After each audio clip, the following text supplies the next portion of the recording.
Welcome to Daily Wisdom, Walking the Path with the Buddha, a podcast shared by David Roylance. This podcast is dedicated to guiding you to completely eliminate the discontent mind and the suffering it causes by attaining enlightenment. Learn and practice the teachings of Gotama Buddha that will guide you to fully attain a peaceful, calm, serene, and content mind with joy. To support this podcast, visit patreon.com/support Buddha or visit buddhadailywisdom.com, where you will discover a full range of courses, retreats, and online learning resources to assist you on the path to enlightenment. Now, here's our teacher to share more.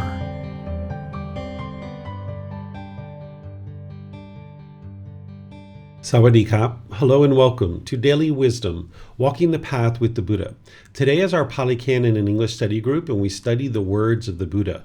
We're in volume 11 of our book series. We're going to be exploring chapters 71 through 80 today. So I'd like to welcome all of you, whether you're joining for the first time or you're joining regularly.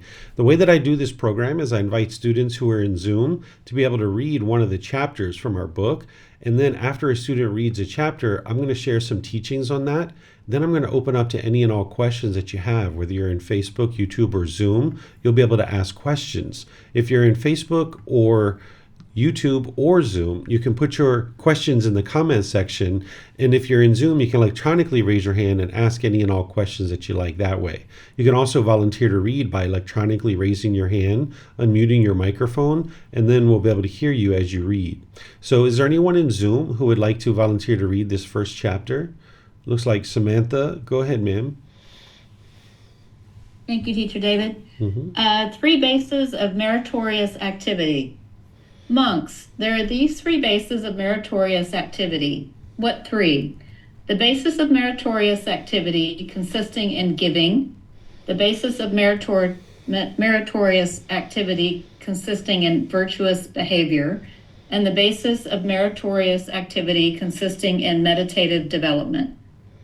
Here, monks, someone has practiced the basis of meritorious activity consisting in giving to a limited extent.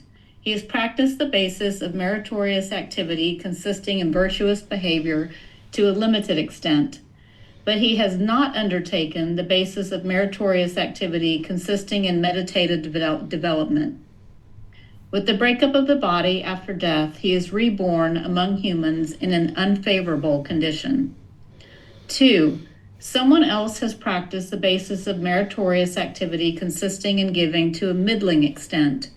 He has practiced the basis of meritorious activity consisting in virtuous behavior to a middling extent, but he has not undertaken the basis of meritorious activity consisting in meditative development. With the breakup of the body after death, he is reborn among humans in a favorable condition. 3. Someone else has practiced the basis of meritorious activity consisting in giving to a superior extent. He has practiced the basis of meritorious activity consisting in virtuous behavior to a superior extent, but he has not undertaken the basis of meritorious activity consisting in meditative development. With the breakup of the body after death, he is reborn in companionship with the heavenly beings ruled by the four great kings. There the four great kings who had practiced supremely the basis of meritorious activity consisting in giving and the basis of meritorious activity consisting in virtuous behavior surpassed the heavenly beings ruled by the four great kings in 10 respects: in heavenly lifespan, heavenly beauty, heavenly happiness, heavenly glory, and heavenly authority, and in heavenly forms, sounds, odors, flavors, and physical objects. 4. Someone else has practiced the basis of meritorious activity consisting in giving to a superior extent. He has practiced the basis of meritorious activity consisting in virtuous behavior to a superior extent, but he has not undertaken the basis of meritorious activity consisting in meditative development. With the breakup of the body after death, he is reborn in companionship with the Tava Timsa, heavenly beings. There Saka, ruler of the heavenly beings, who had practiced supremely the basis of meritorious activity consisting in giving, and the basis of meritorious activity consisting in virtuous behavior, surpasses the Tabat Timsa heavenly beings in 10 respects: in heavenly lifespan, heavenly beauty, heavenly happiness, heavenly glory, and heavenly authority, and in heavenly forms, sounds, odors, flavors, and physical objects. 5. Someone else has practiced the basis of meritorious activity consisting in giving to a superior extent. He has practiced the basis of meritorious activity consisting in virtuous behavior to a superior extent, but he has not undertaken the basis of meritorious activity consisting in meditative development. With the breakup of the body after death, he is reborn in companionship with the Yama heavenly beings.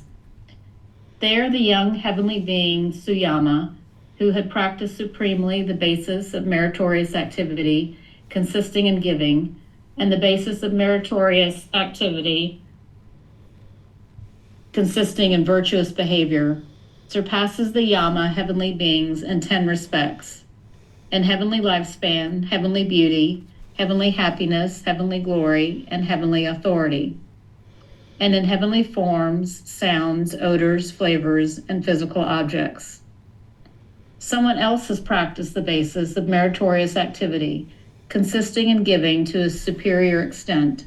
He has practiced the basis of meritorious activity consisting in virtuous behavior to a superior extent, but he has not undertaken the basis of meritorious activity consisting in meditative development. With the breakup of the body after death, he is reborn in companionship with the Tusita heavenly beings. They are the young heavenly beings sent to Sita, who had practiced supremely the basis of meritorious activity consisting in giving, and the basis of meritorious activity consisting in virtuous behavior, surpasses the Tusita heavenly beings in 10 respects: in heavenly lifespan, heavenly beauty, heavenly happiness, heavenly glory, and heavenly authority, and in heavenly forms, sounds, odors, flavors, and physical objects. 7. Someone else has practiced the basis of meritorious activity consisting in giving to a superior extent. He has practiced the basis of meritorious activity consisting in virtuous behavior to a superior extent, but he has not developed the basis of meritorious activity consisting in meditative development. With the breakup of the body after death, he is reborn in companionship with the heavenly beings who excite in creation. There the heavenly young being Sunamita, who had practiced supremely the basis of meritorious activity consisting in giving, and the basis of meritorious activity consisting in virtuous behavior, surpasses the heavenly beings who excite in creation in 10 respects: in heavenly lifespan, heavenly beauty, heavenly happiness, heavenly glory, and heavenly authority, and in heavenly forms, sounds, odors, flavors, and physical objects. 8. Someone else has practiced the basis of meritorious activity consisting in giving to a superior extent. He has practiced the basis of meritorious activity consisting in virtuous behavior to a superior extent, but he has not undertaken the basis of meritorious activity consisting in meditative development. With the breakup of the body after death, he is reborn in companionship with the heavenly beings who control what is created by others. They are the young heavenly being Vasavati, who had practiced supremely the basis of meritorious activity consisting in giving, and the basis of meritorious activity consisting in virtuous behavior, surpasses the heavenly beings who control what is created by others in 10 respects: in heavenly lifespan, heavenly beauty, heavenly happiness, heavenly glory, and heavenly authority, and in heavenly forms, sounds, odors, flavors, and physical objects. These monks are the 3 bases of meritorious activity. Okay, thank you, Samantha. So here, this chapter is in this section because we're in this book, The Realms of Existence, and we're in the subsection of heavenly beings, where you're learning about rebirth into the heavenly realm. You're going to see a bunch of different chapters about how a being is reborn into the heavenly realm, what the experience is like in the heavenly realm, and various things like this. This is the teachings of the Buddha to be able to help you understand these realms of existence and the cycle of rebirth. This particular discourse relates to one of his other teachings called the way of practice. You guys might remember this all the way back to your foundational classes where I taught about the way of practice, where at one point the Buddha was asked to boil his teachings down to just 3 simple things that you could be doing on a daily basis in order to be able to make your way to enlightenment. Because as you guys know, his teachings are quite extensive. And what we're working with are extracts of a larger collection of teachings, 45 volumes of books. And those 45 volumes of books are just what we have left of what he actually taught. So the Buddha taught a plethora of information during his lifetime that would help people to be able to get to enlightenment. But at one point, one of his students were like, can you just boil it down? Like, what could we be doing on a daily basis? And he talked about practicing generosity, moral conduct, and meditation. These are the 3 things that you should be doing on a daily basis to move your mind towards enlightenment. Now, you would need much more than that to be able to get to enlightenment, but in terms of what you should be doing on a day-to-day basis is working on developing your generosity, where you're giving and sharing your time, effort, energy, and resources without any expectation of anything in return. This is going to train your mind to let go, eliminating craving, desire, attachment. And you like to be doing that daily. The frequency of your generosity is more important than the amount. So if you were going to give one large gift like once a year, it's actually better to give a small gift, once a week or once every day or something like this. You could actually be giving a gift, just each day or each week where you're frequently having to let go. So the Buddha teaches you to be able to practice generosity daily. So you should be looking for ways to do that. And then in terms of your moral conduct, as long as you're putting out unwise moral conduct, this is just producing unwholesome dhamma that's going to end up coming back to you. So you need to shut down your unwise moral conduct as soon as possible. It's kind of like a pipe is spewing oil all over the world. You'd like to shut that down as soon as possible. You're not going to go clean up the mess first while the pipe is still spewing oil all over the place. You'd like to shut down the pipe so that then after that's done, you can clean up the mess, all the unwholesome dhamma. And then your meditation is what's going to help develop the mind so that you can now make your way towards enlightenment, building the qualities that you need in terms of wholesome qualities and eliminating unwholesome qualities. So these 3 aspects of your practice are things that you should be doing daily, working on developing your generosity, improving your moral conduct, and developing your meditation practice. In that way, you would be moving your mind closer and closer to enlightenment. And then as you're doing that, it's reducing the pollution in the mind. And by reducing the pollution in the mind, you're going to be experiencing improvements in this life. But should you fall short of enlightenment for any reason, it's going to lead to a certain rebirth. And that's what the Buddha is talking about here, about someone in this first one has practiced generosity just to a limited extent, and they've improved their moral conduct to a limited extent, but they haven't undertaken development in meditation. So in this situation, the individual is going to be reborn in the human realm in an unfavorable condition, right? So the Buddha is helping you to be able to see that. And then it's incrementing up. Essentially, what he's helping you to be able to see is the importance of generosity. Sometimes people think that you need to just meditate your way to enlightenment. And you can see here that this isn't the case. So nobody's overseeing what you're doing on a day-to-day basis with your generosity and your moral conduct, but those things are helping to reduce the pollution of your mind. And of course, with all 3 of these things working together, that's what's going to help you to move closer and closer to enlightenment. So here, I don't know that we have to go through each one of these because I think it's pretty self-explanatory unless you guys have questions. But I was interested for you guys to be able to see the connection to his teachings on the way of practice, of practicing generosity, moral conduct, and meditation, because those are the 3 things that you should be doing on a daily basis, is developing each individual aspect of that. And the Eightfold Path is what's going to guide you in developing your moral conduct and developing your meditation. And then you just know to practice generosity on a consistent, ongoing basis with people around you, sharing your time, effort, energy, and resources without any expectation of anything in return. So let me know if you guys have any questions on any aspect of this chapter. Remember, you can put that into Facebook, YouTube, or Zoom in the comments section, or you can raise your hand in Zoom and ask any questions that you like. So it looks like Vibhav has a question, so go ahead, sir. Thank you, David. I think if you go down the last ones, that basically it seems to be the same thing where, can you just stop? Yeah. So if you see that the last few ones, that basically is that they have a practice basis of meritorious activity to a superior extent and virtuous behavior to a superior extent, but not undertaken meditated development. This is kind of repeated multiple times. Yep, that's right. But, So he's just showing that you're being reborn into a different group of heavenly beings. So if you can see here, let's see, this one is superior extent. So here, an individual is reborn into this particular group of heavenly beings, right? Here's number 6. And then number 7, it's another group of heavenly beings, right? So these are like the subcategories of heaven. So you're moving to a higher and higher being within the heavenly realm, a better quality of an existence within the heavenly realm. Okay, but there's no but there's also saying that you're not undertaking any meditative development here. Right? It's just only based on generosity and moral conduct. Yes, exactly. And, that's what you're going to be practicing, and there's going to be a certain improvement to the condition of the mind as a result of that. Okay. Okay, it looks like Tonka has a question. Go ahead, ma'am.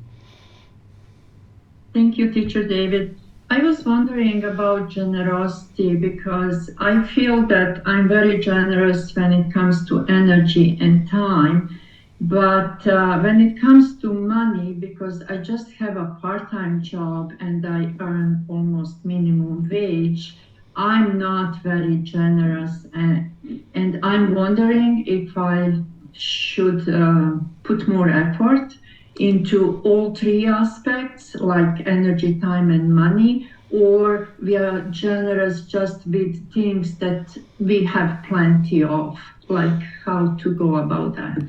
What you would like to do is see what your mind is holding on to. So if you're noticing that when your bank account goes up, you're happy, and when it goes down, you're sad or frustrated, or if you notice maybe you pay for something and you didn't really get the full value of what you paid for and you're frustrated, or maybe you pay something and you don't really get the product that you purchased. Like I bought something online the other day. There was these great fruit bars that were being advertised on Facebook, and they look so nice, big, huge fruit bars. And then I got them, and they're these little dinky things. It's like 4 of them probably equal the size of one that they were showing on Facebook. And when I got it, I was like, oh, that's unfortunate, right? So when you get these kinds of things where your money is at play, if you notice any discontentedness around that, then your mind is attached to the money. So you would like to practice that. And then remember, it's not about the amount, right? So let's just say you could afford to give, I don't know, say $5 a day, right?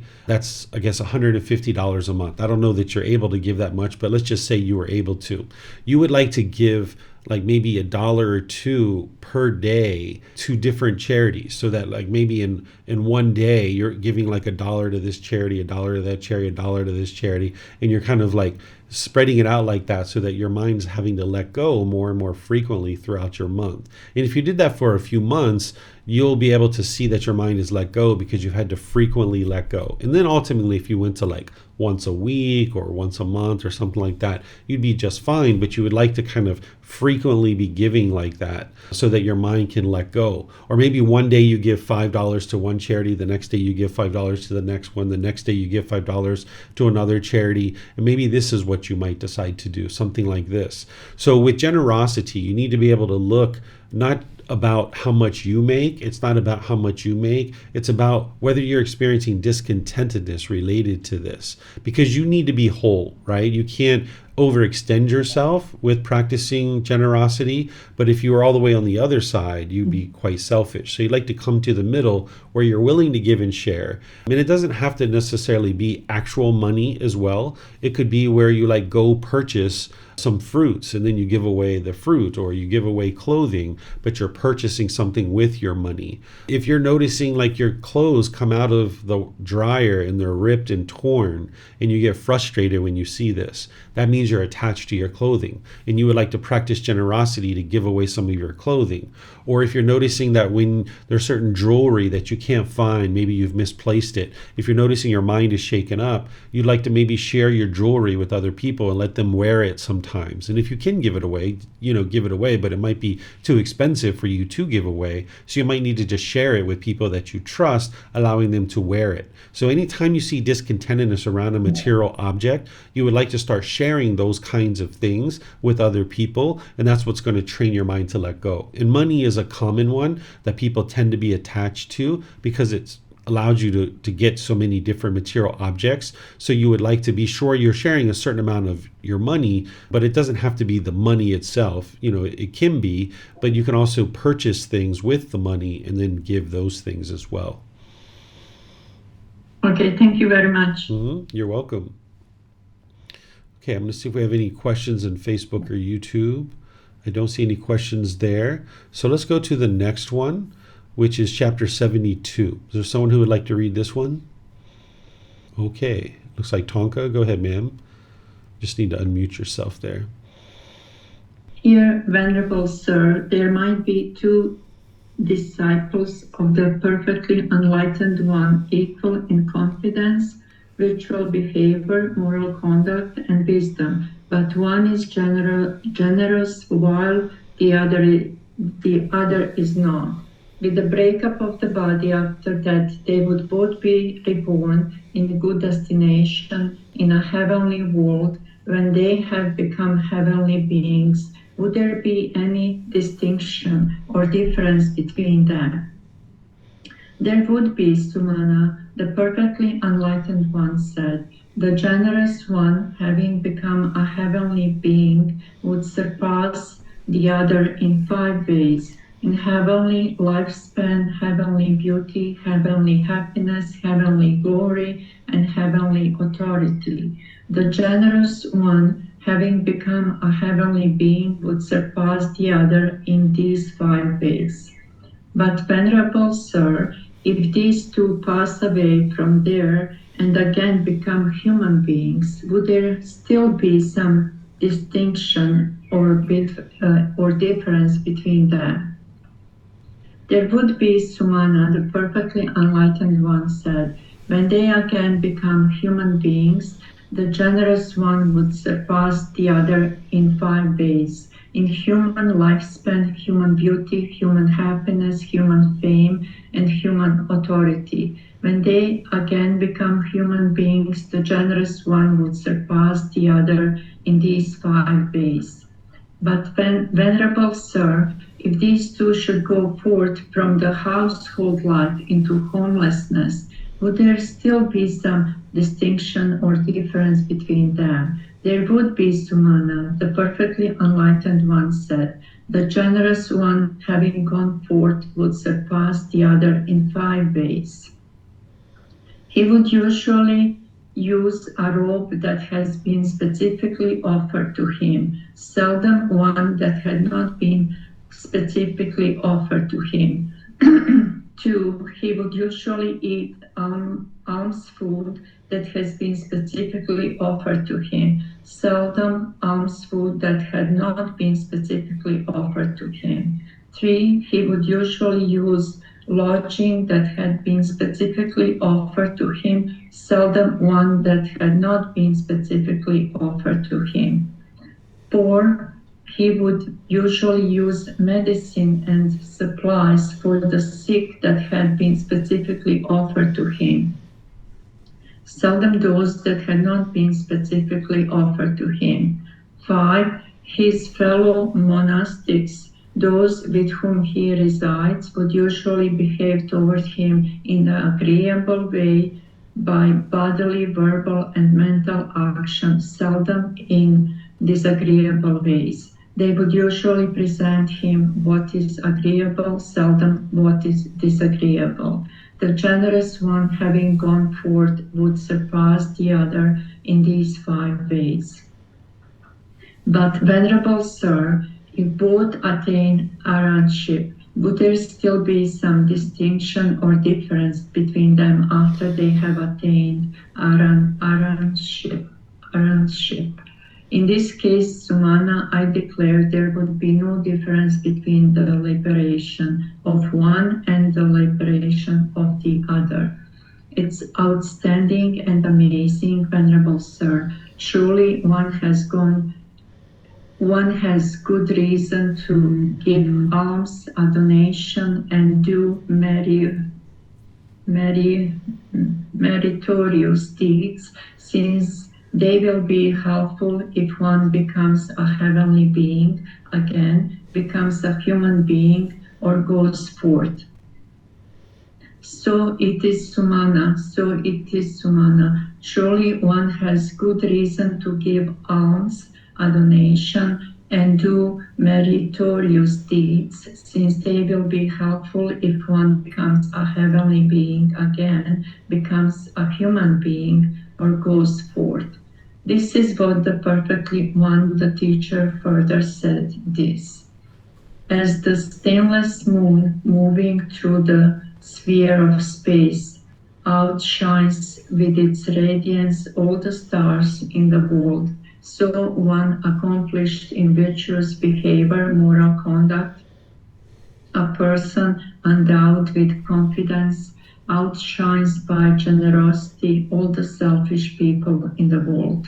As the 100-feet rain cloud, thundering covered in lightning, pours down rain upon the earth, overwhelming the plains and lowlands, so the perfectly enlightened one's disciple, the wise one accomplished in vision, surpasses the selfish person in 5 specific respects: lifespan and glory, beauty and peacefulness.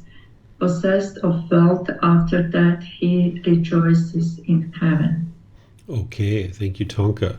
So here, there's a student that's asking the Buddha a question, which was a common way that the Buddha would teach, is that he would just wait for questions from his students. And this particular student said, okay, say there's 2 people, and they both have confidence, virtuous behavior, and wisdom. Confidence is confidence in the Buddha, the teachings, the community, the teacher, and your own ability to get to enlightenment. That virtuous behavior or moral conduct is practicing right speech, right action, right livelihood, and then wisdom of the path to enlightenment. So they're both the same and equal in terms of confidence, moral conduct, and wisdom.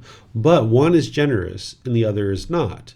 And this student is saying, well, at the breakup of the body after death, if they both go to the heavenly realm, would there be a difference? And the Buddha said, yeah, there's going to be a difference in what those 2 people experience. And he gives what he's saying that the difference is going to be. Because remember, the person who has been practicing generosity has less craving in their mind. So that means they're going to experience a better rebirth than someone who hasn't had any practice of generosity.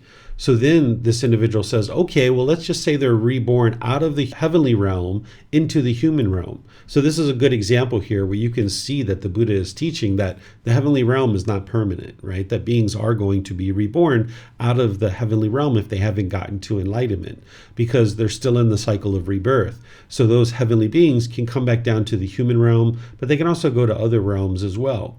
And then even in the human realm, there's still a difference between these 2 beings, that if one was practicing generosity and one wasn't. And the Buddha gives example of what that is and what the difference is. And then the individual says, okay, well, let's just say they enter into homelessness, which means that they ordain. And the individual saying, is there a distinction there? And the Buddha says, yes, there is. Because what you see here is that individuals are practicing generosity with the person who was practicing generosity. Now remember, generosity is all about enhancing the quality of your mind, and you should practice that without any expectation of anything in return. But the fact is that when you are generous, people are going to be generous with you. That's the natural law of Dhamma. But that shouldn't be the reason why you choose to be generous. It should be just to enhance the quality of your mind. So someone who's been generous, even in a past life, they're going to experience these benefits if they decide to ordain, where people are going to end up being generous with them. Then the student says, well, what if they both attain enlightenment? Is there a difference then? And the Buddha says, no, right? Of course not. The Buddha didn't say, of course not, but I'm sharing with you, of course not, right? Because two enlightened beings, their mind is both liberated. They fully cultivated the wholesome qualities in their mind. At that point, they're both completely generous. And they also have all these other wholesome qualities too, like loving kindness, compassion, sympathetic joy, equanimity, mindfulness, concentration. They've cultivated all these things in their mind. And two enlightened beings, their mind is fully purified, it's fully liberated. So there's no difference between two individuals who are enlightened in terms of their liberation and what they're experiencing. Then this individual says, wow, this is really outstanding. There's such a great reason why to practice generosity, because it's going to benefit you. Like, should you fall short of enlightenment for any reason, it's going to benefit you should you be reborn in the heavenly realm or the human realm, or you decide to become ordained. And then the Buddha agrees and says, yes, that's true. And then the Buddha gives this, rare instance where he kind of talks a little bit poetically, and it's really interesting. He says, as the stainless moon moving through the sphere of space outshines with its radiance all the stars in the world, so one accomplished in virtuous behavior, a person endowed with confidence, outshines by generosity all the selfish people in the world, right? So your goal in practicing generosity is not to outshine people, right? But the Buddha is basically describing this, that if you have two people, one who's selfish and one who's not, this person who's generous is going to outshine the other individual. So I don't suggest you do it for this reason, but let's just say you had a job at a company of 300 people. And let's just say that you go in maybe once every 2 weeks, once a month, and you practice generosity with your coworkers, maybe bringing in bagels or donuts or fruit or things like this. You're going to outshine the other members of your company, right? That shouldn't be your goal, because if you go in there with the goal of, I'm going to outshine everybody, I'm going to practice generosity and show them how wholesome I am, well, it's not going to be effective in that situation. The natural law of Dhamma is not going to work in your favor, because you're actually functioning out of craving and ignorance. But if you decided to practice generosity, whether it was in your company or in your neighborhood with your neighbors or within your family or things like this is going to be really helpful for you, because it's enhancing the quality of your mind, but it's also helping you to build relationships and a wholesome reputation among the people that you're around. And again, you shouldn't be practicing generosity for that wholesome reputation, but just know that that is what's going to occur. You need to practice without any expectation of anything in return, just to enhance the quality of your mind. But this nice little passage that the Buddha shares here helps you to be able to see that. And out of this book series, volume 13 is all about generosity. So you're going to learn about all the benefits of generosity, but there's really only one true benefit that the Buddha ever really comes back to, which is the enhancement of the quality of the mind. But it helps you to become aware of all these other benefits that you're going to be experiencing because of generosity. So it's generosity that's going to really help you to eliminate that selfishness, that craving, that longing, yearning, and holding on to things, along with breathing mindfulness meditation and all the other factors of the Eightfold Path. But you need to be sure you practice generosity, because that's going to be helping you as well. So let me know what questions you guys have on this chapter. You can put that into Facebook, YouTube, or Zoom, or you can raise your hand in Zoom and ask any questions that you like. Okay, I don't see any questions anywhere. So I'm going to go to this next chapter, which is chapter 73. And it looks like Yusuf has volunteered to read. Let me check something real short, Yusuf. Yeah, this is a really long one. I remember this one. Okay, so let me just summarize this one, because I think it's too long for us to be reading for our class today. This one is titled A Simile Describing the Happiness of Heaven. So this is where, of course, the Buddha is just describing the pleasantness in heaven, in the heavenly realm. And I've been teaching you guys that for a really long time. And the Buddha is just giving some analogies and some descriptions of how happy it is in this realm of the heavenly realm. And that's why I share with you that the beings in the heavenly realm are experiencing exclusively pleasant feelings, And because of that, they tend to be complacent and they don't actually train their mind to be able to get to enlightenment. So the heavenly realm is not an ideal existence. While some people might teach you to believe in things and then when you die, you're going to go to heaven and that's the ultimate goal, that's not the goal of the teachings of the Buddha. But he does teach about these realms because they do exist. But being reborn into the heavenly realm is not the goal of these teachings, and it's not the ideal existence because you're still in the cycle of rebirth. The mind is still unenlightened. You're still experiencing discontentedness, but it's the pleasant feelings. Beings tend to be unmotivated because of that pleasantness in the heavenly realm. So let me know what questions you guys have here on this chapter before we move on. And Yusuf, I'll let you read a future chapter that is a little bit more well suited for our study. It looks like Samantha might have a question here. Go ahead, ma'am. Thank you, Teacher David. Just in general, from the different things that we've learned about the heavenly realm and the human realm, if one were to choose, I know you can't, a realm to be reborn in as far as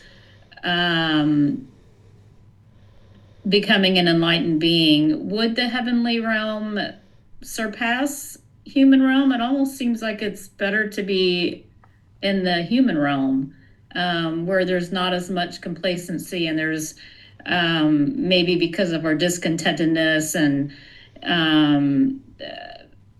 perhaps unfavorable conditions, you might feel more impetus or reason to become enlightened. Yeah, that's what I teach people, is that the ideal existence is actually in the human realm because you experience all three feelings of pleasant, painful, neither painful nor pleasant. And that tends to be built-in motivation for you to make your way to enlightenment, where that complacency tends to go away to a certain degree. It's still there, and an unenlightened human being can easily be complacent. There's plenty of complacent, unenlightened human beings in the world. But in that heavenly existence, it's even more common to be complacent there because everything is so pleasant. So yeah, the human realm is actually the ideal existence because you actually can develop your mind to get to enlightenment, and you have built-in motivation that is going to be more inclined to working towards enlightenment. Okay, thank you. I thought I had remembered that, but I couldn't find it specifically in my notes. Thank you. Yeah, no worries. Let's see. We have a question coming in here on YouTube. Oh, it just says, I feel so happy to have found this opportunity to listen to your teachings. Thank you. You're very welcome. Okay, so let me move to the next chapter, which is chapter 74. This one, I think we can read this one. This one's actually pretty long too. This one, the Buddha sometimes teaches very short. So let me just summarize this one. This one's very long here. Sometimes there's a subsection of this in the book instead of the whole entire particular discourse. So here, the Buddha is comparing cattle workers to individuals who are functioning and making their way to enlightenment. And he's talking about this upasata day. This is like once every 7 to 8 days, where what people do nowadays is they will increase the number of precepts from 5 to 8 precepts during that one day. But if you know anything about the precepts and the way that the mind works, it's just changing your precepts for one day isn't going to drastically impact the condition of the mind, because those precepts are actually designed to eliminate craving, anger, and ignorance, the pollutions of mind. So that's going to help to knock down the craving, anger, and ignorance. And if you're just doing it for one day, it's not going to have the same impact. But I suspect what happens is when some people come up to that 8 precepts for a day, it kind of spills over to 2 or 3 or 4 or 5 days, or maybe even several weeks or months, that people end up practicing that for longer and longer periods of time. So here the Buddha commonly uses analogies from farming life because that's what people would have known during that time frame, whether it's working with cows or planting crops or things like this, where nowadays we might talk about mobile phones and driving cars and Facebook and things like this. We can use analogies along those lines. During the lifetime of the Buddha, everybody would have understood these types of analogies. So the Buddha is just describing the fruit and benefit of an individual actually practicing his teachings more closely during this period of time. So here he's describing how cattle workers observe this, this kind of holiday, so to speak. It's an event that happens like every 7 to 8 days on the lunar calendar. He's talking about how they do it. He's talking about how this other group of people do it, this other group of human beings. And then he talks about how his students practice this in terms of developing their practice to be able to eliminate the pollutions in the mind. And of course, the Buddha is praising an individual who is increasing their level of practice to be able to actually train their mind and get rid of the pollutions of mind. So if you guys have read this, let me know what questions you guys have here. If not, you can read it by going to our website and downloading our books, or you can get them on Amazon. You can get them for free from our website. Of course, Amazon is going to charge you for those, but that's another place where you can get them. And you can also get them here at the temple in Chiang Mai. So I'm just going to check and see if we have any questions. Okay, I don't see any questions. So I think this next one, Yusuf, you might be able to read. Let's see. These are really, really long. And then you can see the words that I'm sharing as well. Yeah, so now we have a whole series of discourses that you're going to see where the Buddha is just describing the different heavenly beings and what they're experiencing and things like this. So we'll probably just move through these, but we can definitely read them. Go ahead, Yusuf. The heavenly beings of the Gandhava order, monks, I will teach you about the heavenly beings of the Gandhava order. Listen to that. And what monks are the heavenly beings of the Gandhava order? There are monks, heavenly beings residing in fragrant wood, heavenly beings residing in fragrant hardwood, heavenly beings residing in fragrant softwood, heavenly beings residing in fragrant bark, heavenly beings residing in fragrant shoots, heavenly beings residing in fragrant leaves, heavenly beings residing in fragrant flowers, and heavenly beings residing in fragrant fruits, and residing in fragrant sap, and residing in fragrant scents. These monks are called the heavenly beings of the Gandhava order. Okay, thank you, Yusuf. So today we think about these 5 realms in just general ways: hell, animal, afflicted spirits, human realm, and heavenly realm. And just like there's different animals in the animal realm, and just like we have different ethnicities and different genders in the human realm, in these realms of hell, the afflicted spirits, in the heavenly realm, you can see the Buddha having subcategories. And here, this is like a subcategory of the heavenly realm. This isn't something that you need to understand in order to get to enlightenment, but it's what was being talked about during his lifetime. This is called a cosmology, that there are certain cosmology or certain way that they describe and thought about these realms of existence during the Buddha's lifetime. If you understand the 5 realms and what those beings experience in those 5 realms and how a being moves from one realm to the next, this is what you need to know nowadays in order to understand it enough and be able to experience enlightenment. But here you're going to see the level of detail that the Buddha had on these different realms, but we don't necessarily need to know this in order to be able to get to enlightenment today. But it is interesting to see the level of detail that he taught about these things. So we're going to read a whole bunch of them here. So I'm just going to go on, and if you guys have any questions, just let me know. So I'm just going to move to this next one here. Would somebody like to read this one?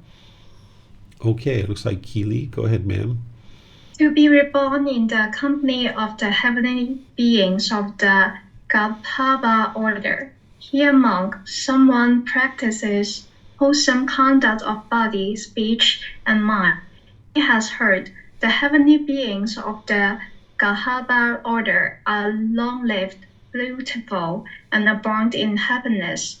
He thinks, oh, with the breakup of the body, after death, may I be reborn in the company of the heavenly beings of the Gotama order. Then, with the breakup of the body, after death, he is reborn in the company of the heavenly beings of the Gotama order. This, monks, is the cause and reason why someone here with the breakup of the body after death is reborn in the company of the heavenly beings of the Gotama order. That's all. Thank you. Okay, thank you, Keely. So now you're starting to get insight into why a being is reborn in a particular realm. And here the Buddha's talking about wholesome conduct, body, speech, and mind. And if you remember back to the 10 courses of wholesome Dhamma, where the Buddha breaks this down into 10 individual pieces, he shows you there of exactly how a being is reborn into the heavenly realm based on that. And what we were talking about there is I was explaining that it's not the moral conduct itself, it's the way that through practicing this level of moral conduct, there's less pollution in your mind. It's the pollution of the mind that determines whether or not you are reborn or not, because if your mind's completely purified, there's no rebirth anywhere. But if you're not enlightened, meaning your mind still has pollution, then it's the level of pollution that's in your mind at the time of death that's going to determine your rebirth. So if you have a certain amount of wholesome moral conduct, that means you've reduced your pollution to a certain degree, so there's going to be a certain rebirth after that.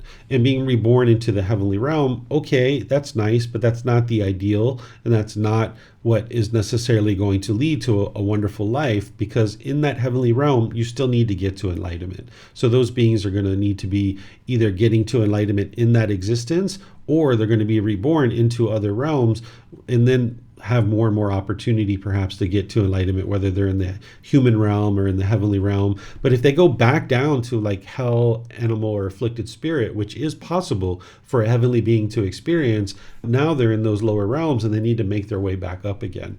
So the heavenly realm is not ideal, but you're going to start to learn about how an individual gets reborn into this heavenly realm.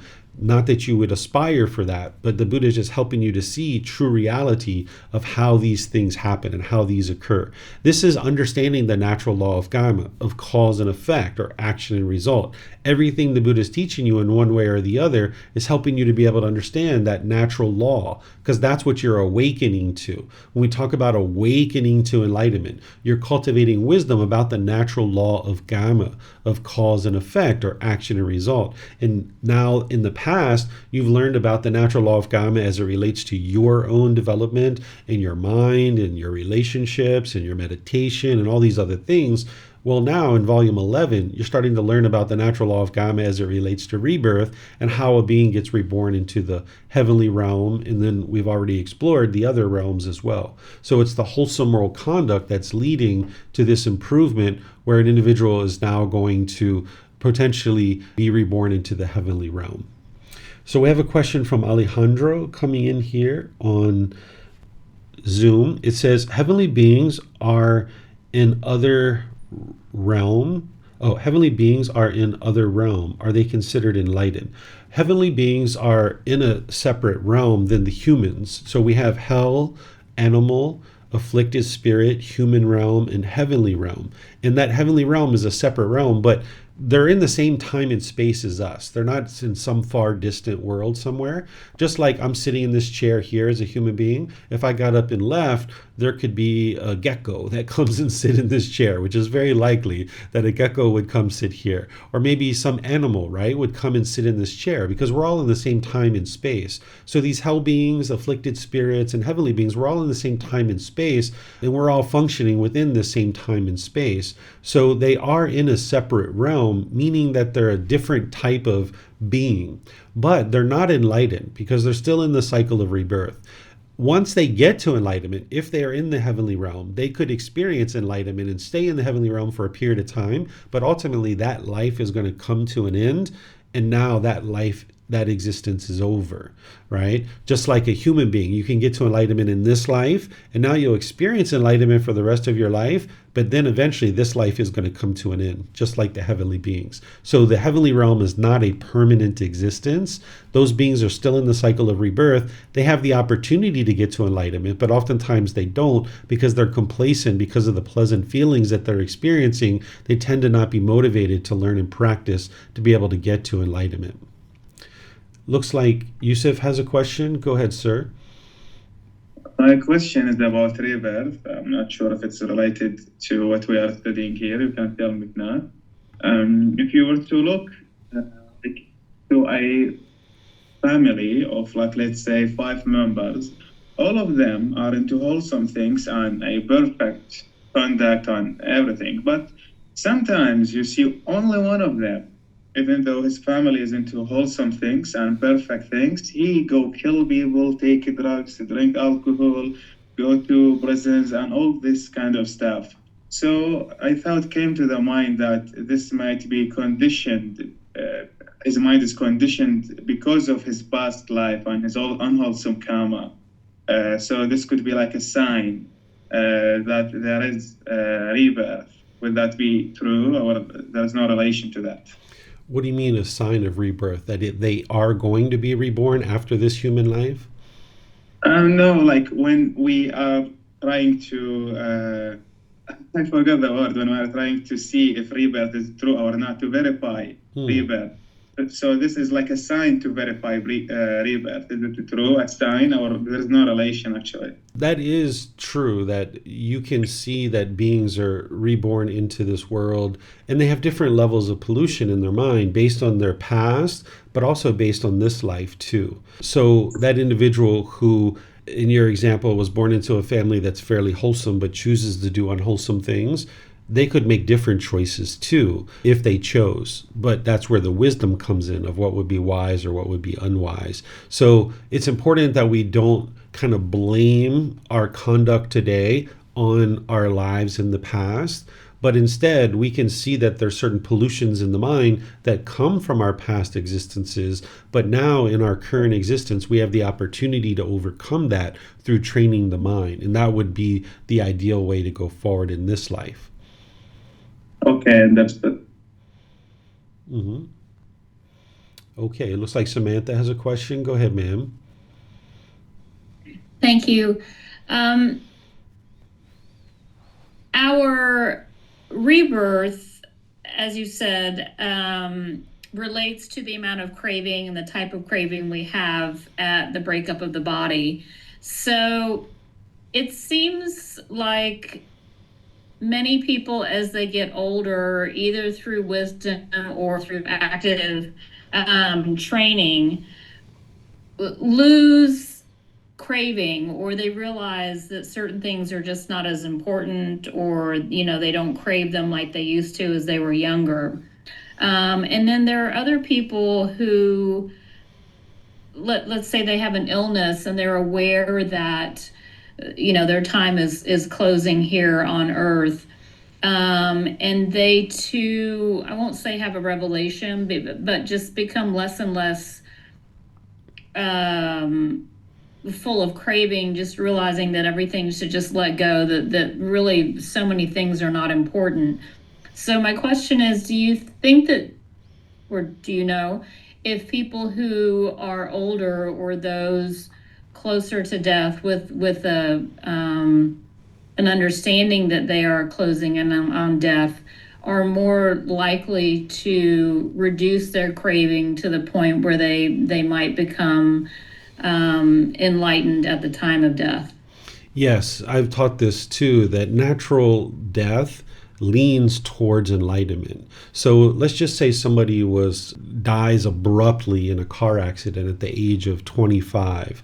That person is less likely to get to enlightenment at death because they didn't have any preparation for their death, and it was just happening abruptly. So whatever craving and anger and ignorance that was in their mind, it was just boom, it was still there.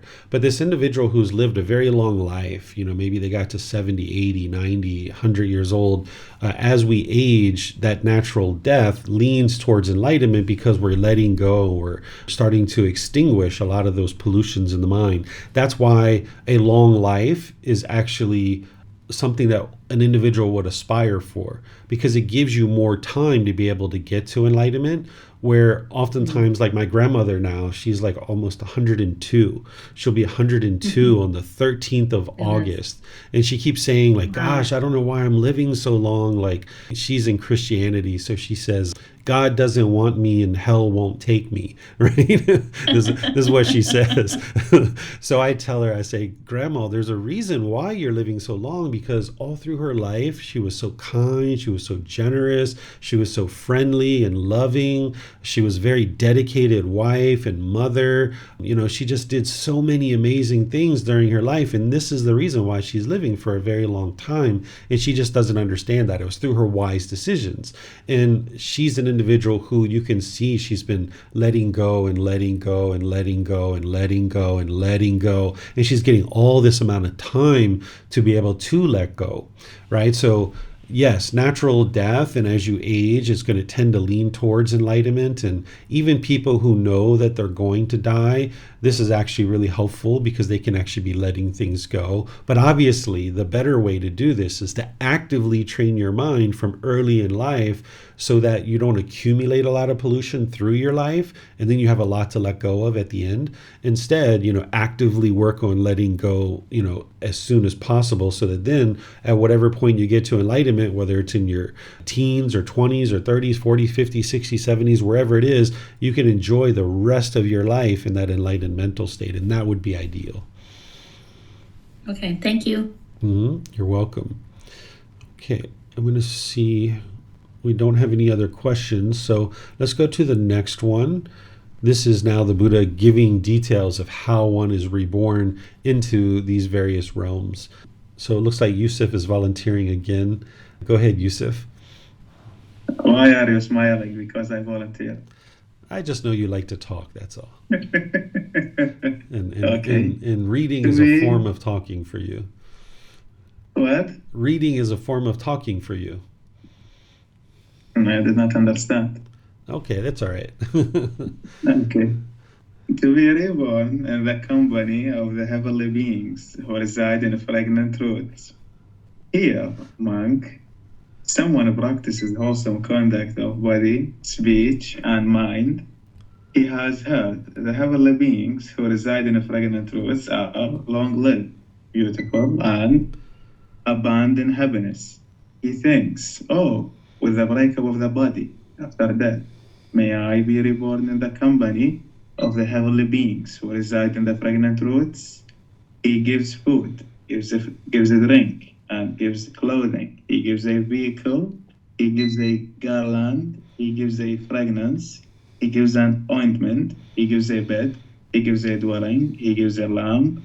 Then, with the breakup of the body after death, he is reborn in the company of the heavenly beings who reside in fragrant roots. This, monk, is the cause and reason why someone here, with the breakup of the body after death, is reborn in the company of the heavenly beings who reside in fragrant roots. The same teaching was spoken for each of the other groups of Ganabas, those who reside in fragrant hardwood, and reside in fragrant softwood, reside in fragrant bark, reside in fragrant shoots, and in fragrant leaves, and in fragrant flowers, and in fragrant fruits, dab, and scents, each the donor of the corresponding type of gift. Okay, thank you, Yusuf. So here the Buddha is just, again, showing how generosity leads to improvements. It leads to improvements in this life, and if you fall short of enlightenment, then there's the potential to be reborn into the heavenly realm as well, right? And a lot of people desire to be reborn into the heavenly realm, but that's not something that I would suggest to you to aspire for. Instead, work towards enlightenment in this life. That's what you would really like to be able to do, so you can be done with all of this. Don't need to come back again, because even if you get reborn in the heavenly realm, there's no guarantee that you're going to get to enlightenment from there. Maybe you've already been in the heavenly realm, so you've already been there, done that. Okay, so let's just get to enlightenment in this life. That would be ideal. So it looks like we have questions coming in. It looks like Tonka, you have some questions. Go ahead, ma'am. Yes, Teacher David. I have trouble understanding when we are talking about heavenly beings residing in roots or flowers or anything else, if they are formless. I have trouble imagining how someone resides somewhere if they don't have a form. How to look at that? Yeah, I haven't verified that there's heavenly beings in the roots or in the trees or leaves or things like this, but just understanding in answering your question, a formless being could really actually exist just about anywhere because it's formless. It could actually go into, for example, think of like an apparition. It could actually physically go in, even though it's not physical. It's formless. It could go into this root of the tree, for example. So that's what the Buddha is teaching here. I haven't been able to independently verify that, and there isn't a need to independently verify it, but that's just what the Buddha was teaching at that time frame. And that's why I mentioned at the onset that this isn't something that you would need to go out and independently verify. But it's interesting to see what they were teaching at the time. But also, if we generalize the heavenly realm to just understand beings in the heavenly realm, anytime he's talking about what leads to rebirth for a heavenly being into the fragrant roots or any of these other things like heartwood or softwood or bark or anything like this, the same things that are leading to rebirth, the way that the Buddha is talking about it for those beings, is the same things that would lead to rebirth in this general heavenly realm that we think about and that we talk about. So that's where this kind of thing can actually help you, that you can just set aside the idea of specifically, whether they're in the fragrant roots or in the bark or in the softwood, but just understand heavenly beings in general existing in a formless existence. And this is what leads to their rebirth. Okay, thank you very much. You're welcome. Okay, so Alejandro says in his question, how does someone feel when they're enlightened? Do they see love everywhere in people, family, friends, nature? Could it feel like being in a kind of permanent love high? Or if life itself were a constant flow of connection and joy? So let's just go through this. How does someone feel when they're enlightened?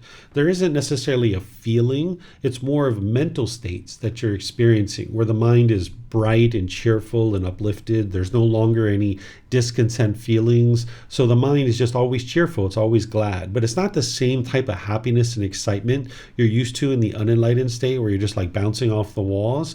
Instead, you're just peaceful. You're just joyful. No matter what you're doing, you enjoy every single aspect of your life, where there isn't any little slight bit of ickiness in the mind, that the mind is just always cheerful and you're enjoying every single aspect of your life.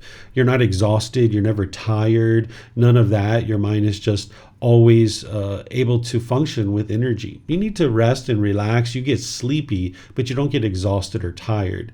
So there's all these different things that an individual would experience as a result of getting to enlightenment.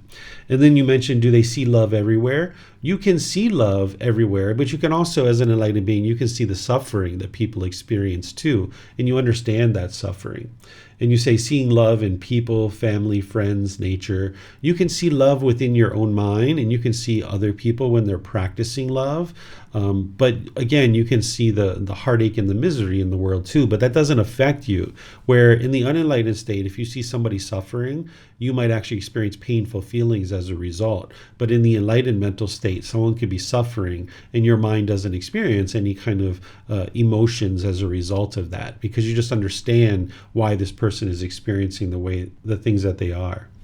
Could it feel like being on a kind of permanent love high?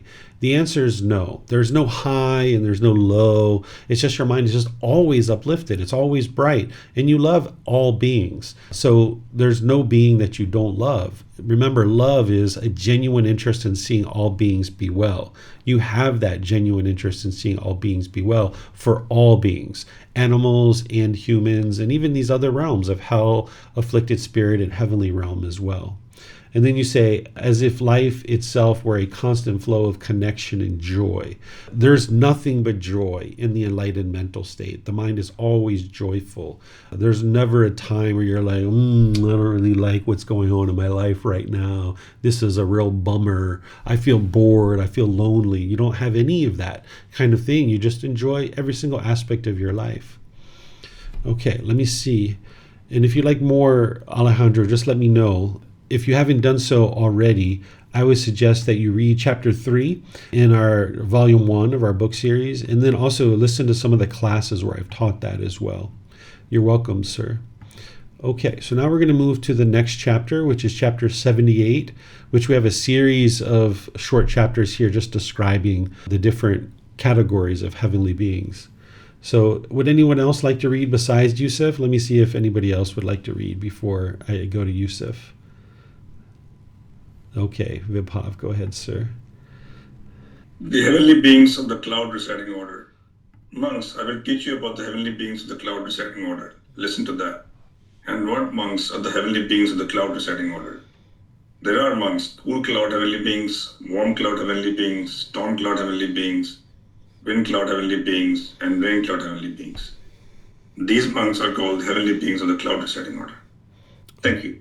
Okay, thank you, Vibhav. So again, just another category of heavenly beings. And here the Buddha is talking about heavenly beings that exist in the clouds, right? So this probably is a little bit easier for you, Tonka, to envision formless beings being in a cloud. That's one of the ways you can think about formless beings. It's kind of like a cloud, right? It's just kind of like an apparition. There's not any physical form there, but you can kind of see that there's something there. That's what you'll see if you ever see a heavenly being or an afflicted spirit or a hell being, is that they're formless, but you can kind of see a bit. It's almost like the little dots of vapor of a cloud. It's very similar to that. Okay, I think. So I had a question, David. I mean, this is Sure, go ahead. probably not important, but if there are no clouds, it's all like sunny, then what happens to these are?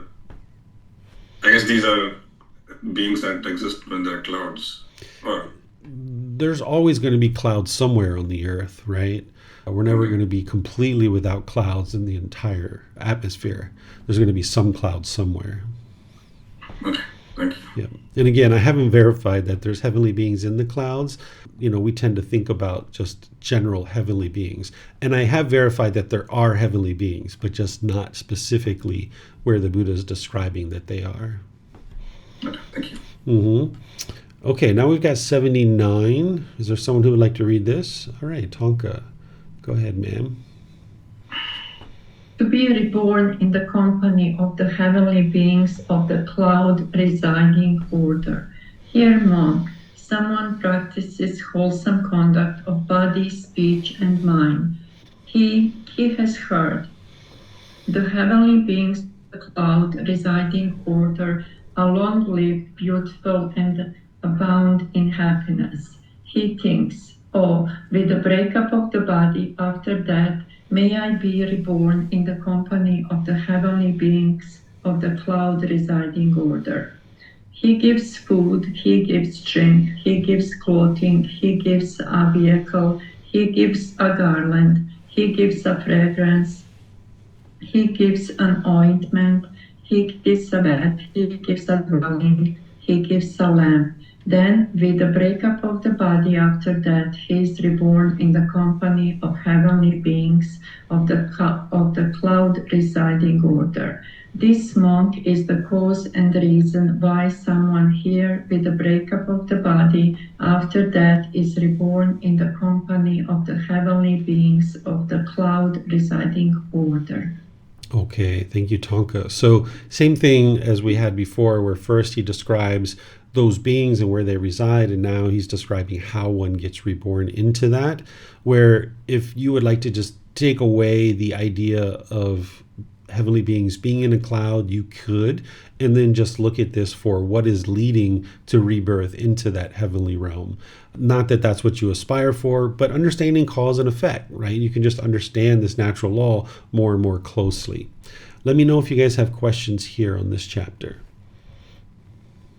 Okay, looks like Samantha has a question. Go ahead, ma'am. Thank you. This is I think a general question, just leading back to your statement from the previous chapter about verifying heavenly beings. I'm not asking you for how you verified that, but in general, is there a way to verify different things? I think you've alluded to in one of the books that's upcoming that will be given maybe a list of ways to verify previous lives and things like that. But is there any benefit in sharing the way one has verified something with other people, or is this something that one must come upon and figure out on their own? Now, I can share with you how it happens, but it's important not to condition your mind to kind of be looking out for this and kind of, over anxious that this kind of thing will happen. But some people can see heavenly beings. I've never seen a heavenly being. I've seen afflicted spirits before, like ghosts. I've seen those before, but I've never seen a heavenly being. The way that I know heavenly beings exist is that they've actually talked with me. I've heard communication from heavenly beings on multiple occasions, and they've also created sensations in the body where they creates tingling across the shoulders and down the back and up the neck and over the head. This is one of the ways that they kind of let you know that the communication you're hearing is from them. And this is typically supportive and uplifting and wholesome and a certain wisdom. And this can help you to be able to independently verify that they exist. And this is one of the reasons why when you're developing the 4 foundations of mindfulness, that you become really aware of your bodily sensations associated with the arising of discontentedness, so you can distinguish those types of bodily sensations with the sensations of heavenly beings that are causing that tingling. God does this as well. And hell beings and afflicted spirits, they put on more like a heavy presence over your shoulders and your back and your neck and your head. It's kind of like a burdening experience. So when you develop the 4 foundations of mindfulness to be aware of your bodily sensations associated with discontentedness, this clues you into these bodily sensations where you can almost dissect them like a piece of hair.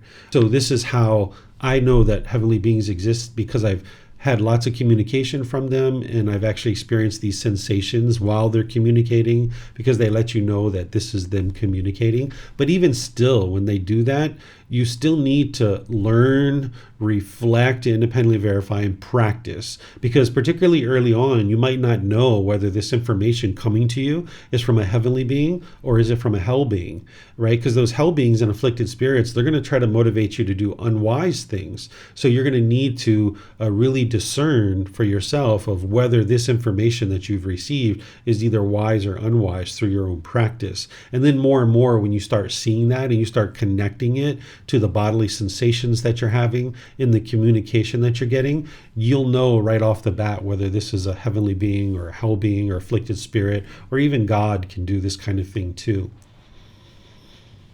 Okay, so the verification for these different beings and teachings with the Buddha are obviously approached differently than we do for verification with things on Earth, as far as like experiments and research and things like this. This is more of being tuned into the body and sensations and reflection. Yeah, because you know your mind really well. You know your mindfulness. You know the types of thoughts that you have. You know the type of wisdom that you have and that you've acquired. And when you start having these experiences where there's wisdom coming to you, you're like, whoa, I never knew that stuff before. Where is that coming from? You know it's not coming from your mind because you've never learned that anywhere. And here's this outside source, this information coming with a voice in your mind. And you're like, whoa, that's pretty impactful. And now you practice it and you're like, whoa, that's part of the path to enlightenment. So it's through your own experiential experiences, your own direct experience. That's what the Buddha describes it. He calls it direct experience. That now through your own direct experience on an individual basis, you're able to now independently verify the existence of these beings. Where there isn't things like the universal truth of impermanence, we together as a group can look around and talk and discuss things, and we can all see through the same experiences that, yes, the universal truth of impermanence is true.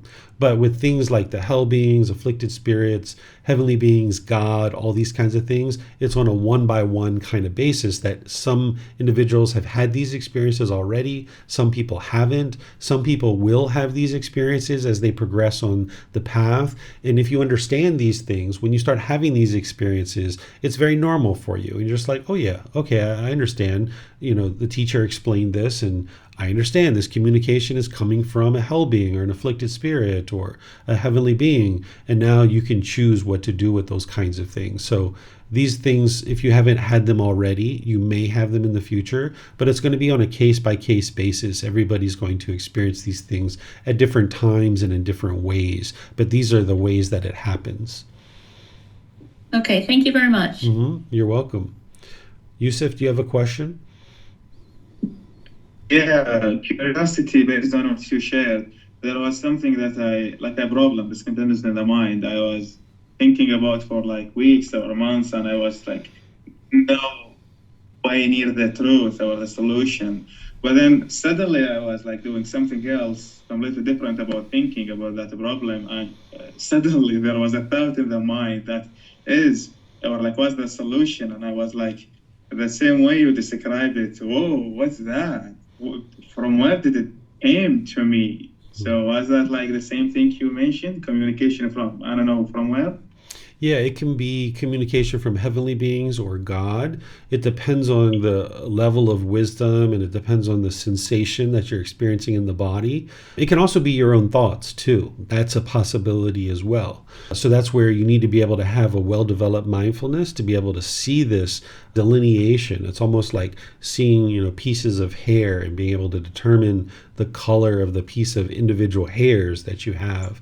So it can be any of these kinds of things. Yeah, okay. Okay, I don't see any other questions anywhere, so we'll move on to the last chapter here. This is chapter 80. Looks like Yusuf is volunteering for this one, and I think everybody's had a chance to read. Let me just see. Is there anybody who would like to read that hasn't read yet?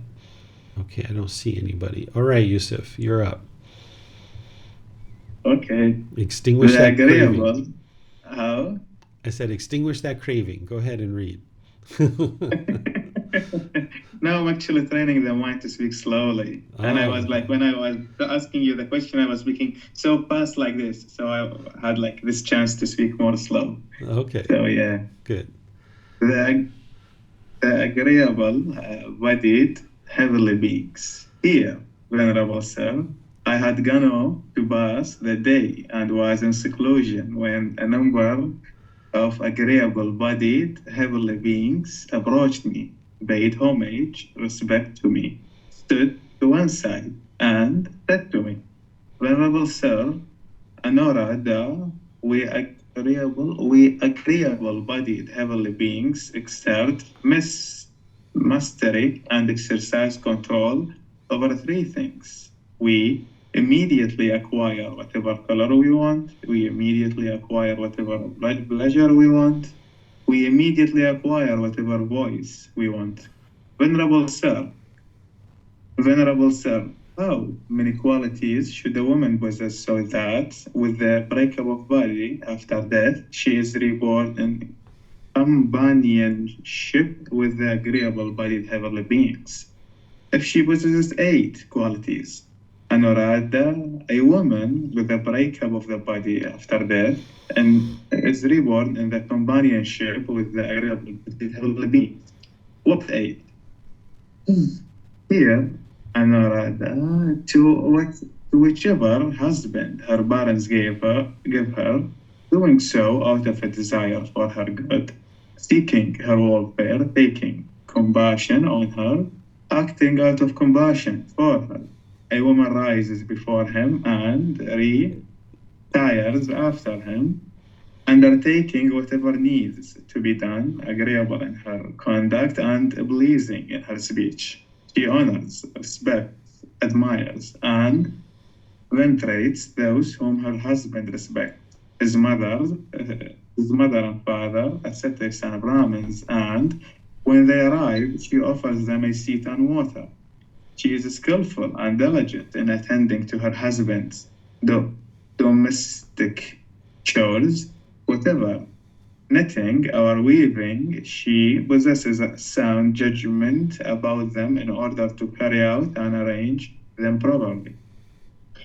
She finds out what her husband's domestic helpers, whatever slaves, messengers, or workers have done and left undone.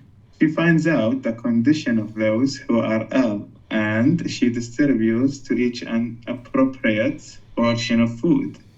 She guards and protects whatever income her husband brings home, whether money, grain, silver, gold, and she is not a spendthrift, thief, wastrel, or squanderer. of his earnings. She is a female household practitioner who has gone for refuge to the Buddha, the teachings, and community. She is virtuous. Practicing moral conduct, abstaining from the destruction of life, taking what is not given, sexual misconduct, false speech, and liquor, wine, and intoxicants, substances that cause heedlessness, the basis for heedlessness. She is generous, one who resides at home with a heart free from stain of selfishness, freely generous, open-handed, delighting in letting go, devoted to charity, delighting in giving and sharing. Possessing these 8 qualities, Anuradha, a woman with the breakup of the body after death is reborn in companionship with the agreeable-bodied heavenly beings. She does not despise her husband, the man who constantly supports her, who is dedicated and eagerly always brings her whatever she needs. Nor does a wholesome woman scold her husband with speech caused by jealousy. The wise woman shows veneration to all those whom her husband admires. She rises early, works diligently, manages the domestic help. She treats her husband in agreeable ways and safeguards the wealth he earns. The woman who fulfills her duties, thus following her husband's will and wishes, is reborn among the heavenly beings called the agreeable one. And wow, I would like such a woman to be in my life. I was just thinking that, Yusuf, I know you, and you probably are very interested in that type of woman. Okay, so as we've been describing, the Buddha segments the heavenly realm into different categories. And this is just yet another category, disagreeable bodied heavenly beings. And now this individual is asking, how is it that one can be reborn into this particular group of heavenly beings? And now the Buddha is describing that based on things that were going on during his lifetime. And you can see that an individual who's practicing this way, there's a certain amount of pollution that's out of the mind. If you can look at this and think about what's going on at the time, men were a lot of times doing the outside work and women were doing the inside work.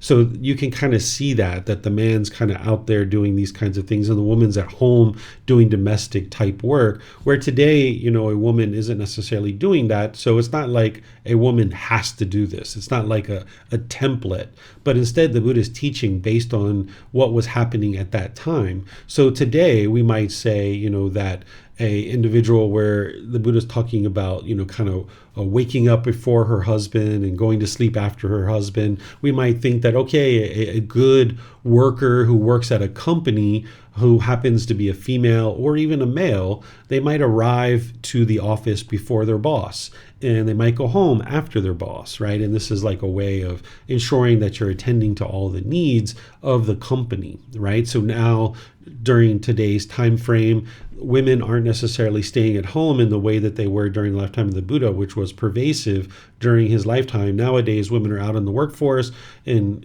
equal members of society, contributing to companies and business and these kinds of things. Where during the lifetime of the Buddha was also teaching that women were equal.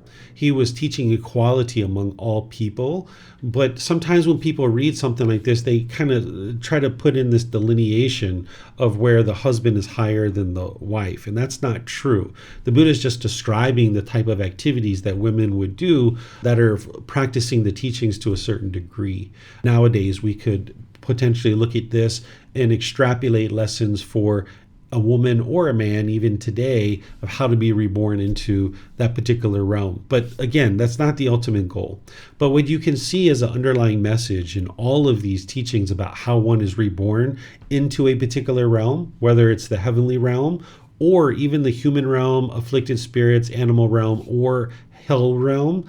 It's all about the conduct and the level of pollution that's in your mind. And that conduct is going to determine and help you to be able to have insight of what the level of pollution is in the mind, right? So it's that amount of pollution that's in the mind or lack thereof that's going to determine one's rebirth, or even if one gets to enlightenment or not. So that's what I encourage you to focus on, is improving the condition of the mind through eliminating the 10 fetters, the pollutions of the mind.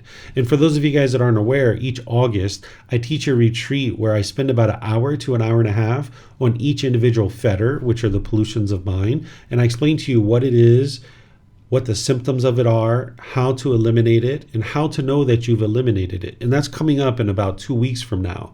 And of course, it's live streamed, it's recorded. I've taught it before. So if you're at a certain point where you'd like to really dive in and understand each individual fetter really closely of what it is, how to eliminate it, how to know that you've eliminated it, and what the symptoms are and things like this, you can learn that through this retreat coming up in August. So it looks like Yusuf has a question. Go ahead, sir.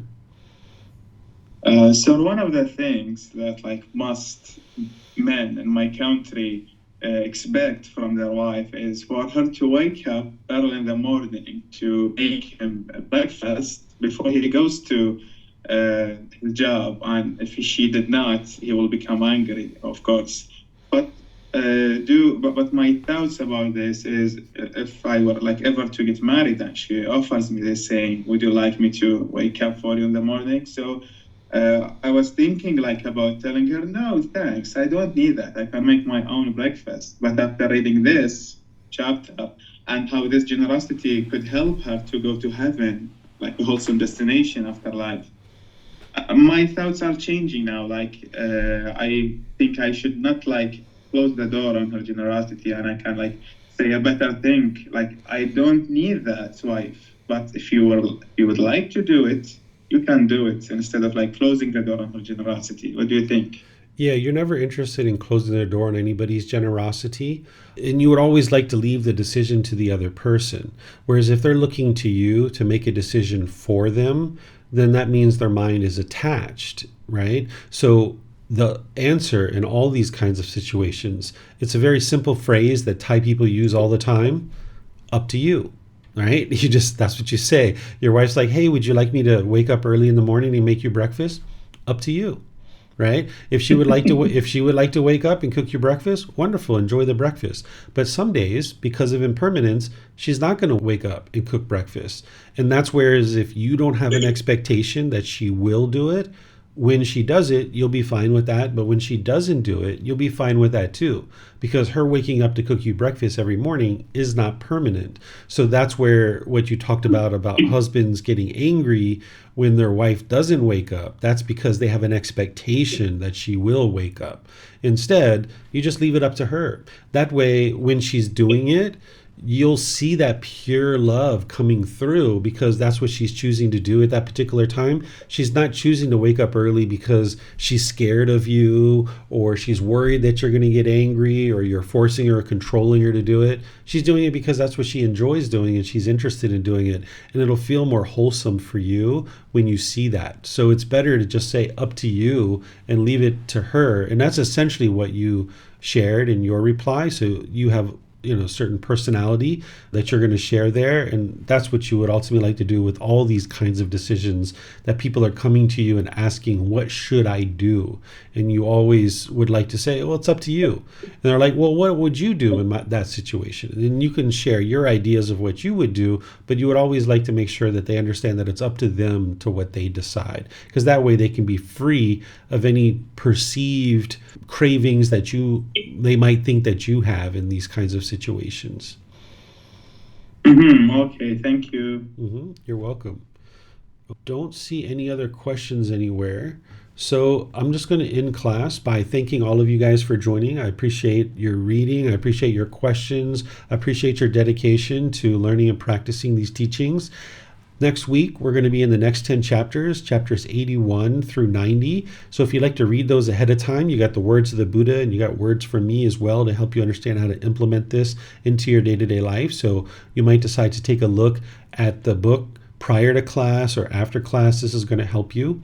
Tomorrow in the group learning program, we're going to be in chapter 5, which is the Eightfold Path. For some of you guys, that's going to be tonight, right? Saturday night is when I teach at the temple. For some of you guys in North, Central, and South America and other places in the world. And then I'm going to be teaching tomorrow evening Thai time as well. So if you need a refresher on the Eightfold Path, or you'd like to really make sure you've solidified it, this is a great class for you that I'm going to be teaching in the group learning program, the entire Eightfold Path in that one class. So if you would like to ask any questions, you'll have that opportunity to do that. And then, of course, on Monday, I have the Foundation and the Path to Enlightenment course.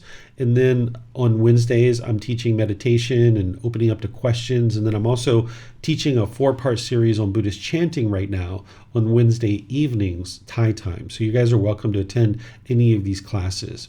So thank you again for all your help in the class. Thank you for being dedicated to learning and growing, becoming a better and better individual. As you guys would like to seek help, you're always welcome to reach out through these live classes. You can post on our Facebook group, you can send me a private message, or you can schedule personal guidance, and I'll be pleased to help you.